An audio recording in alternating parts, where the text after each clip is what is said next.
कभी सोचा है कि बस एक रात की खराब नींद अगले पूरे दिन को कैसे उलट-पुलट कर रख देती है? आज हम इसी बारे में बात करने वाले हैं।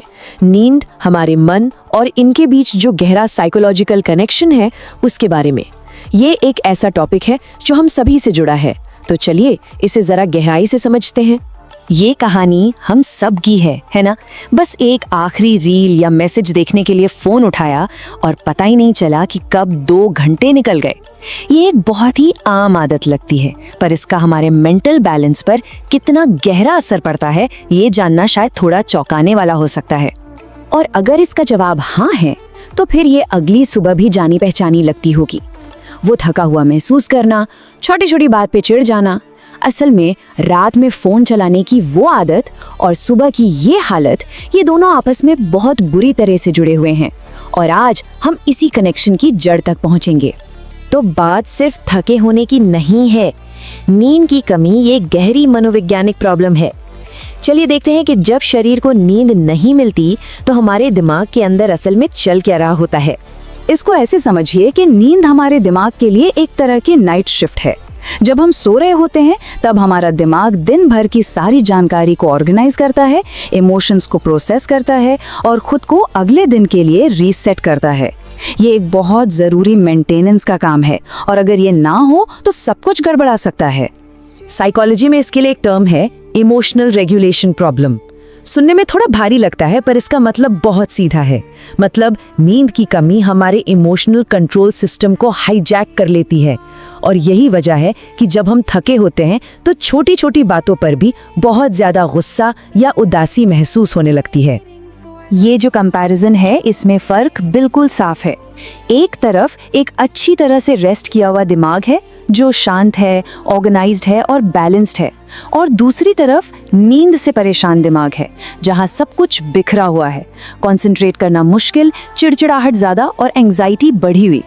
तो सवाल ये उठता है कि आखिर ऐसा हो क्यों रहा है?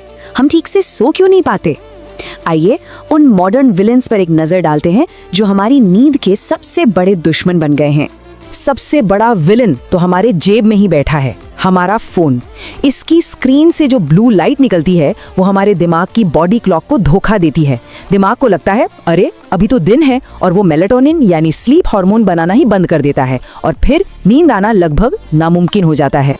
दूसरा कारण है कॉग्निटिव ओवरलोड, या आसान भाषा में कहें तो विचारों का ट्रैफिक जैम। दिन भर की टेंशन, कल क्या क्या करना है, किसी से हुई बहस, ये सारे विचार रात में हमारे दिमाग पर कब्जा कर लेते हैं और दिमाग एक ऐसे जाम में फंस जाता है जहां से नींद की शांत गली में मुड़ना मुश्किल हो जाता है। और तीसरा बड़ा दुश्मन है स्ट्रेस। जब हम स्ट्रेस में होते हैं तो हमारा शरीर कॉर्टिसोल नाम का एक अलर्ट हार्मोन रिलीज करता है। ये हार्मोन हमें किसी खतरे के लिए जगाए रखने के लिए बना है, जो कि नींद का ठीक उल्टा काम है। तो जितना ज्यादा स्ट्रेस उतनी ही कम नींद।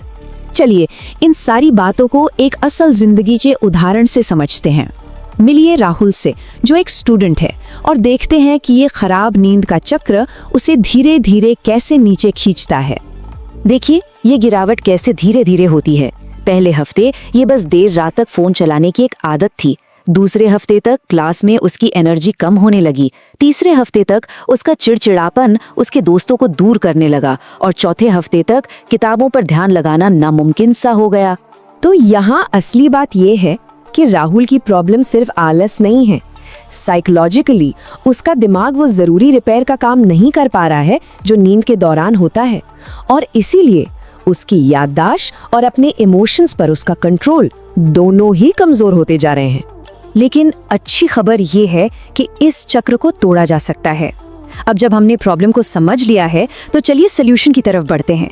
यहाँ कुछ बहुत ही प्रैक्टिकल स्टेप्स हैं जिनसे अपनी रातों को वापस पाया जा सकता है। ये 5 कदम नींद की क्वालिटी को पूरी तरह बदल सकते हैं। पहला, एक फिक्स्ड शेड्यूल। दूसरा, सोने से कम आधा घंटा पहले स्क्रीन को बाय बाय बोल दें। तीसरा, मन को शांत करने के लिए डीप ब्रीदिंग की प्रैक्टिस करें। चौथा, दिन में थोड़ी फिजिकल एक्टिविटी। और पांचवा, रात में दिमाग में जो भी विचार घूम रहे हैं उन्हें एक डायरी में लिख डालें। ये सभी साइंटिफिकली प्रूवन तरीके हैं। चलिए ये जो गहरी सांस लेने वाली टेक्निक है इसे अभी साथ में आजमाते हैं। 4 सेकंड के लिए धीरे धीरे सांस अंदर लीजिए, अब 4 सेकंड के लिए इसे होल्ड कीजिए और फिर 4 सेकंड में धीरे धीरे सांस को बाहर छोड़िए। ये सिंपल सी एक्सरसाइज नर्वस सिस्टम को तुरंत शांत करती है। तो इन सारी कोशिशों का आखिर नतीजा क्या होगा? जब नींद को प्राथमिकता दी जाती है तो जो फायदे मिलते हैं ना, वो कमाल के होते हैं। चलिए देखते हैं कि अच्छी नींद असल में हमारे लिए क्या कर सकती है। देखिए, सब कुछ वापस वहीं आ जाता है जहां से हमने शुरू किया था।